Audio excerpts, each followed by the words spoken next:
Bismillahirrahmanirrahim. Alhamdulillahilladzi hadana lil Islam wa akramana bil iman wa faddalana bil Qur'an. Allahumma shalli wa sallim wa barik ala nabiyyina Muhammadin sallallahu alaihi wasallam wa ala alihi wa ashabihi kiram amma ba'd. Para ulama, tokoh masyarakat, Bapak Ibu jamaah salat Isya dan salat tarawih, as-shaimin as-shaimat, rahimani wa rahimakumullah. Kita bersyukur kepada Allah Subhanahu wa taala, tanpa terasa sudah separuh lebih kita menempuh bulan Ramadan, bahkan mendekati 10 yang terakhir. Ini menandakan benar sekali apa yang dikatakan Allah di dalam surat Al-Baqarah ayat 184. Allah mengatakannya apa? Ayyaman ma'dudat. Puasa yang 1 bulan, Allah mengatakannya adalah ayyaman ma'dudat, beberapa hari aja. Sementara ibadah haji yang cuma 1 minggu ritualnya, di dalam surat Al-Baqarah Allah menyebutkan al-hajju ashhurun ma'lumat. Haji yang hanya 1 minggu itu disebut oleh Allah ashhurun ma'lumat, berbulan-bulan. Kalau di Indonesia pertama itu jadi sanawat, jadi bertahun-tahun. Nah, kalau kita daftar sekarang sudah lupa kan? Sampai kapan kita haji. Nah, kalau kita daftar 2015, entah kapan berangkat. Ini menandakan apa? Menandakan hari-hari indah itu lewat. Tetapi itu harus kita lalui, karena kehidupan itu senantiasa berubah. Kita tidak pernah nyaman dalam suatu kondisi, menandakan bahwa kita masih hidup di dunia. Karena itulah orang-orang yang bertakwa menjadi target dari pendidikan bulan Ramadan. La'allakum tattaqun. Kenapa di situ disebutnya adalah menggunakan fi'il mudhari'? Karena supaya bertakwanya sepanjang masa.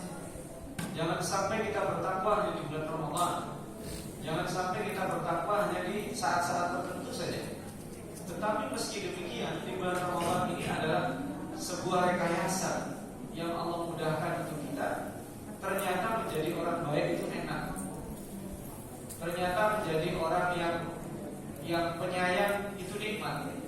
Ternyata memaafkan orang itu luar biasa nikmatnya. Kita mencoba di bulan ini menyayangi orang lebih lembut dibanding bulan-bulan lain. Karena kan lucu, kita minta kasih sayang Allah, tapi hati kita keras. Paradoks. Kita minta ampunan dan permaafan dari Allah, tapi susah memaafkan orang. Tentu akan lucu. Maka kita kalau mau mendapatkan ampunan Allah di bulan ini, harusnya hati kita lapang. Harusnya kita mudah memaafkan. Kita mudah memaafkan. Ternyata enak memaafkan orang. Ternyata hidup tidak punya beban, enak. Ternyata tidak punya rasa dengki, itu nyaman. Cobalah kamu coba. Makanya benar sekali dikatakan ya baghiyal khairi aqbil wa ya baghiyash syarri aqsir. Wahai para pemburu kebaikan, coba kamu buru. Wahai para pelaku dosa, sejenak berhenti saja di bulan ini. Kita akan mendapat nikmatnya luar biasa, apa yang disebut dengan Lailatul Qadar. Lailatul Qadar itu mungkin sebagian orang fokus pada angka-angka. Padahal Lailatul Qadar itu intinya ada di ayat yang terakhir. Ketika Allah menyebutkan salam hiya hatta matla'il fajr. Jadi kita mendapatkan salam, kedamaian. Kalau bapak dan ibu sholat dan tenang, itulah esensi Lailatul Qadar. Kalau bapak dan ibu infak, puas rasanya, itulah Lailatul Qadar. Kalau kita memaafkan itu rasanya gimana? Itulah Lailatul Qadar. Kalau kita kemudian tiba-tiba baca Al-Quran atau mendengarkan bacaan Al-Quran, relung hati kita itu bergetar, itulah Lailatul Qadar. Salamun hiya hatta matla'il fajr. Kenapa salam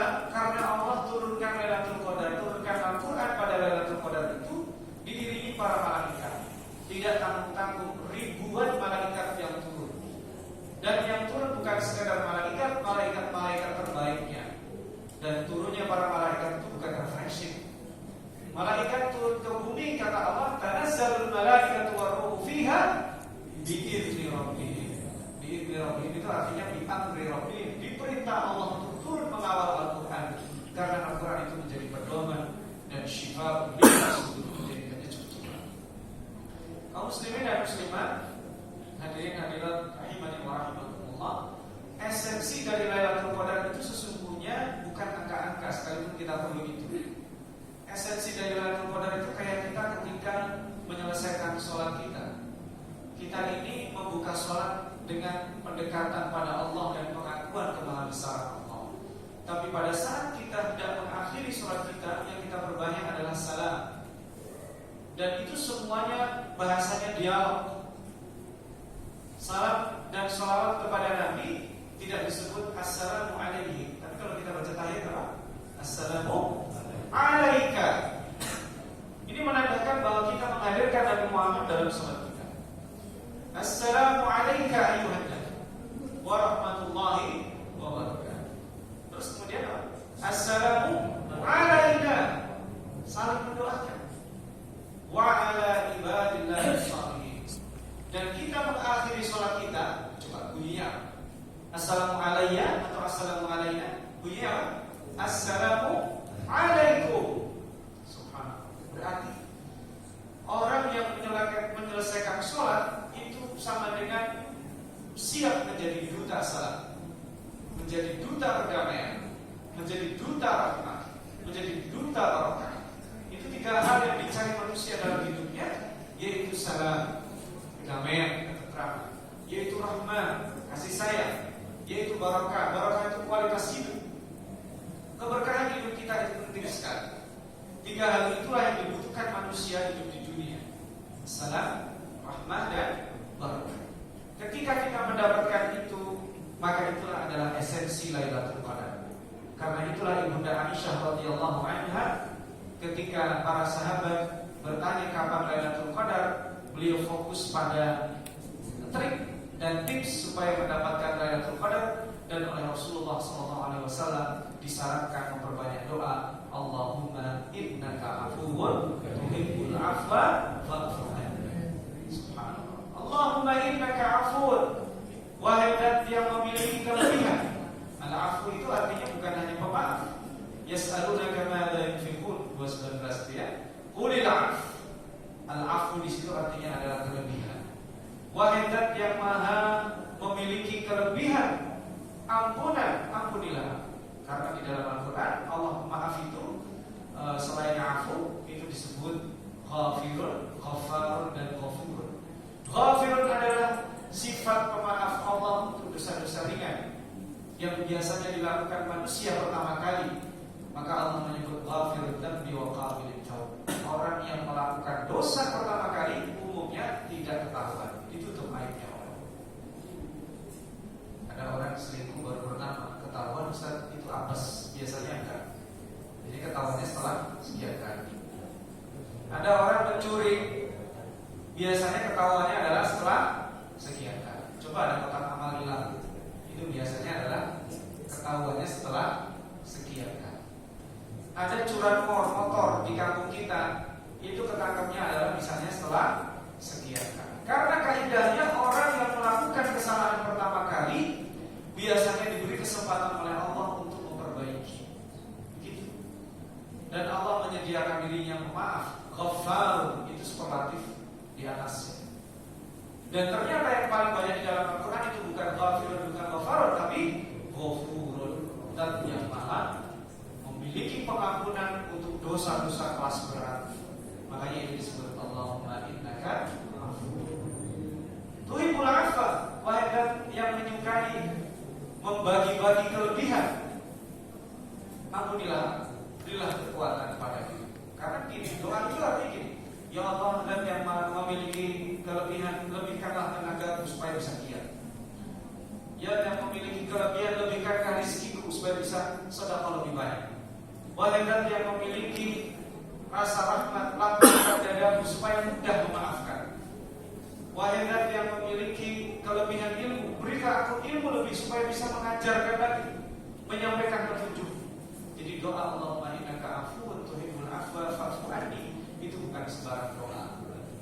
Itu adalah doa yang kalau kita perbanyak dan tahu artinya, kita akan sampai pada esensi Lailatul Qadar. Lailatul Qadar itu betul khairun min alfi syahr, lebih baik dari 1000 bulan, bukan 1000 malam. Karena nilai lebih baiknya itu adalah bukan mengalahkan 1000 orang. Jadi orang yang bersentuhan dengan Al-Quran, dia lebih baik dari 1000, bukan 1000 orang, tapi 1000 komunitas. Itu maknanya bukan orang satu ini dia mengalahkan 1000 komunitas, bukan. Dia lebih baik dari 1000 komunitas karena dia bermanfaat untuk 1000 komunitas. Orang yang menjadi pribadi Qur'ani itu saleh secara ideologi dan teologi, saleh secara humanis karena dia baik di depan Allah dan di depan manusia, dan saleh secara ekologis. Dia menjadi orang yang tidak eksploitatif. Jadi alam pun menjadi damai karena dia menjadi duta perdamaian. Seekor semut pun akan nyaman karena yang dihadapi adalah seorang Nabi Sulaiman. Maka semut yang mengatakan kepada koloninya, ya ayyuhan nablu dkhulu masakinakum la yahtimannakum Sulaiman wa junuduhu wa hum la yash'urun. Karena yang lewat ini bukan raja yang sombong, yang lewat adalah raja dan nabi. Subhanallah. Maka ketika seseorang dia membaca Allahumma innaka afuwwun tuhibbul afwa fa'fu anni, dirinya menyiapkan sebagai orang yang dikaruniai kelebihan oleh Allah, dan dia layak menjadi orang-orang yang mendapatkan kebaikan akhirat. Satu orang lebih baik dari berapa tadi? 1000 komunitas.